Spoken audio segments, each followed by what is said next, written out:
اب پوچھ لیں کسی امیر آدمی سے، کہے گا چکی کے نیچے ہاتھ ہے میرا، میرے سے زیادہ تو پریشان بندہ ہی کوئی نہیں۔ کیا بتاؤں آپ کو، اتنا ٹیکس ہے، اتنا جرمانہ ہے، فلانی شے، بڑا کچھ گنواتے ہیں لوگ۔ اس نے کہا میں نے تو سنا تو پہلے کوڑا تھا۔ اس نے کہا جا دوڑ جا، میں تو رئیس اعظم ہوں، دادا بھی پردادا بھی اور ساری نسل ہی۔ اس نے کہا اچھا جیسے تو تھا ویسے ہی ہو جائے۔ پھر وہ گیا اندھے کے پاس اور جا کے کہا اللہ کے نام پہ کچھ دے۔ تو کہنے لگا رب کے نام پہ؟ یہ کھڑے ہیں اونٹ جتنے تیرے دل کرے لے دا۔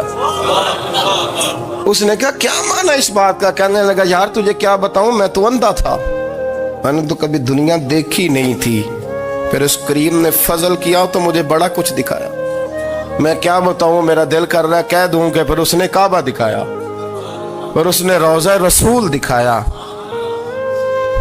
پھر اس نے ریاض الجنہ کے سجدے دکھائے، پھر اس نے اپنے محبوب کے دروازے کی رونقیں دکھائیں۔ اس نے بڑا کچھ دیا، اس نے بڑا نوازا۔ میرے پاس تو شاید میں بدکار پرانا خادم، کسے در ملی نہ ٹوئی، ایت واصف یار نے نظر جو کی تھی، پھر واصف ہی ہوئی۔